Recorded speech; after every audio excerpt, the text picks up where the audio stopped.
মাঠে নামলে তিনি 360 ডিগ্রি, বোলারদের রাতের ঘুম কেড়ে নেওয়াই যার নেশা। কিন্তু নীল জার্সিতে কি নতুন ক্যাপ্টেন কুলের দেখা পেল ভারত?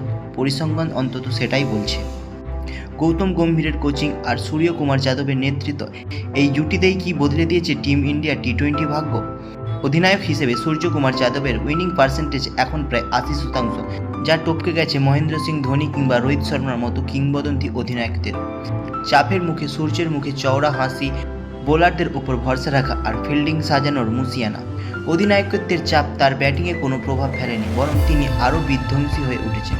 রিয়ান পরাগ ও রবি বিষ্ণু তরুণ তুর্কিদের থেকে তার সেরাটা বের করে নেওয়াকে ম্যাজিকে পরিণত করেছেন সূর্যকুমার। অনেকেই বলেছিলেন স্কাই কি পারবেন বিরাটের প্যাশন বা রোহিতের ঠান্ডা মাথা রাখার ব্যালেন্স বজায় রাখতে? উত্তরটা তিনি ঠিকই দিয়েছেন মাঠে। শ্রীলঙ্কা থেকে দক্ষিণ আফ্রিকা, গম্ভীর সূর্য রসায়ন এক প্রতিপক্ষের জন্য বড় আতঙ্ক। টি-20 বিশ্বকাপের পর রিডিং পিরিয়ড শেষ, এবার সূর্য যুগে ভারতের লক্ষ্য কেবল দাপট জয় রাখা।